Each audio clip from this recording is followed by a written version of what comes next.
Hello friends, welcome to the new episode of my channel. আমি Prince. তো এখন কথা বলবো ফাইটারের কুইক রিভিউ করবো ফার্স্ট হাফের। সেকেন্ড হাফ তো এখনো দেখা হয়নি, ফার্স্ট হাফ থেকে ইন্টারভেল থেকে রিভিউ করবো। তো কেমন লাগলো সেটা নিয়ে কথা বলি। তার আগে একটা ছোটো কথা, অনেক দূর থেকে ভাই সিনেমা দেখতে এসেছি, তাহলে একটাই রিকোয়েস্ট, চ্যানেলটা পারলে একটু সাবস্ক্রাইব করে দিও and get the bell icon.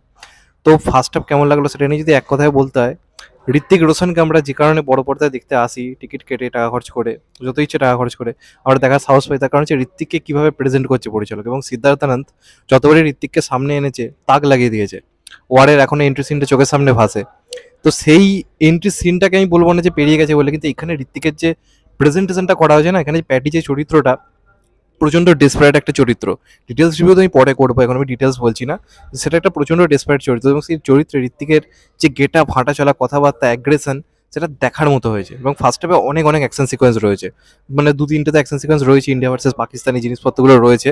এবং ইন্টারভেল টাইমে এমন একটা জিনিস ঘটবে যে কারণে সেকেন্ড হাফে মানে জাস্ট রক্ত গরম করে দেওয়া একটা ব্যাপার ঘটবে। এবং আপনারা মানে সিনেমার হিরো যতটা না বদলে নেওয়ার জন্য লাফাবে, আপনাদের মনে ততটা বেশি বদলে নেবো এই ফিলটা কাজ করবে। সেই জিনিসটা রয়েছে। এবং আমরা জানি সিদ্ধার্থ আনন্দ এমন একজন ডাইরেক্টর যে হিরো ভিলেন টাসেলটা দারুণ করে। এই সিনেমা কিন্তু প্রথমে ইন্ট্রো কিন্তু ভিলেনে, এবং ভিলেনকে এখানে যেভাবে প্রেজেন্ট করা হচ্ছে, ভিলেনকে যেভাবে দেখানো হচ্ছে, তার অ্যাক্টিভিটি যেভাবে দেখানো হচ্ছে, ভিলেন চরিত্রটা কিন্তু খুব স্ট্রং করে রাখা হয়েছে। এবং অপরদিকে আমরা যদি দেখি এখানে তাদের যে টিমটা, তাদের মধ্যেও যে কোঅর্ডিনেশনটা, সেটাও খুব সুন্দরভাবে ম্যাচ করছে। তো সিনেমাটার মধ্যে ড্রামা, কমেডি, ইমোশন, অ্যাকশন, এই সব কিছু কিন্তু ঠিকঠাক যাচ্ছে। মানে ঋত্বিক এবং দীপিকার এখানে যে কেমিস্ট্রিটা, সেটাও যেমন ঠিকঠাক। অপরদিকে অ্যাকশন সিকোয়েন্সগুলো আমি তো বলবো এটা অবশ্যই আইম্যাক্সে দেখুন। আমি তো 3D-তে দেখলাম, মানে এখন অব্দি দেখেছি 3D-তে, ভাই ফিলটা আলাদাই লাগছে। যখন মানে জেটটা যখন চোখের সামনে দিয়ে যাচ্ছে, সেগুলো ফিলটা জাস্ট আলাদাই লাগছে। তো সিনেমাটায় যে টেকনিক্যাল দিকটা না, দারুণ হয়েছে। ভিএফএক্স এর কাজ, সিজিআই এর কাজ মারাত্মক হয়েছে। যখন আকাশপথী অ্যাকশনগুলো হচ্ছে, পুরো রিয়েল লাগছে।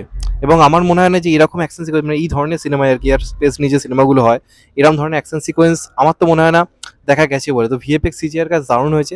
আইম্যাক্সে দেখলে আমি তো বলবো এখন অব্দি সিনেমাটা যেভাবে ভিএফএক্স এর কাজ করেছে, পয়সা ওসুল লাগবে, মানে সিনেমাটা দেখে পয়সা ওসুল হবে। তো সেই ফার্স্ট হাফটা খুব এনার্জেটিক হয়েছে। সিনেমাটার মধ্যে সেই প্যাট্রিয়টিজমটাও যেমন ভরপুর রয়েছে, তেমনভাবে কিন্তু সিনেমাটার মধ্যে ড্রামার বিল্ড আপটা এখন অব্দি ভালো হয়েছে। মানে এখন অব্দি লড়াইটা জোরদার হচ্ছে, এবং ঋত্বিককে যেভাবে প্রেজেন্ট করা হয়েছে, সেটা দেখতে ভাই দারুণ লাগছে। বেশ কিছু মোমেন্টস আপনার সিটি মারতে ইচ্ছে করবে। এবং ঋত্বিকের এখানে যেভাবে এন্ট্রিটা হয়েছে না এই সিনেমাটাতে, সেটা ভাই মানে গুজবাম্পস। মানে সবাই ওই হাঁ হয়ে তাকিয়ে আছে, যেমনটা ওয়ারেও ছিল। ঋত্বিক না হচ্ছে সবাই হাঁ হয়ে তাকিয়ে আছে, এবং এখানে দর্শকরা যেমন হাঁ হয়ে তাকিয়ে আছে, যারাও টিমের অংশ তারাও হাঁ হয়ে তাকিয়ে আছে। তো ঋত্বিককে যেভাবে এখানে আনা হয়েছে সিনেমাটার মধ্যে, সে যেভাবে প্লেনের খেলা দেখাতে দেখাতে আসছে, তো চরিত্রের যে ডেসপারেট সেই ফিলটা প্রথম থেকে দিয়ে দিল, যে কারণে চরিত্রটার প্রতি আপনার সেই মানে মোমেন্টসটা, গুজবাম্প মোমেন্টসটা অলওয়েজ কাজ করবে। এবং তার সঙ্গে সঙ্গে গানটাকেও যেভাবে প্লেস করা হয়েছে, এখানে শের খুল গিয়া গানটা ফার্স্ট হাফে রয়েছে, সেটা একদম সঠিক টাইমে প্লেস করা হয়েছে। এবং আরেকটা যে গান হির মস্তানি বলে যে গানটা এসেছিল, সেই গানটাকেও শুরুর দিকে দেওয়া হয়েছে। এবং একটা ডায়লগ রয়েছে যেখানে দীপিকার কি বলছে, যে মানে ঋত্বিকের কথাটা কি জিজ্ঞাসা করছে যে কোনো পাইলটের মধ্যে আমি অ্যাটিটিউড দেখিনি। তখন ও টিমের একজন বলছে যে ও নিজেকে পাইলট ভাবে না। দীপিকা বলছে কীভাবে?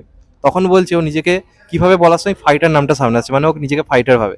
তো এরকম কিছু গুজবাম্পস মোমেন্টস সিদ্ধান্ত ভালো ক্রিয়েট করে, সেই জিনিসটা কিন্তু দারুণ রয়েছে। তো ফার্স্টটা বেশ এনার্জেটিক লাগছে, সিনেমাটা দেখে ভাই আলাদা রকমের ফিল আসছে।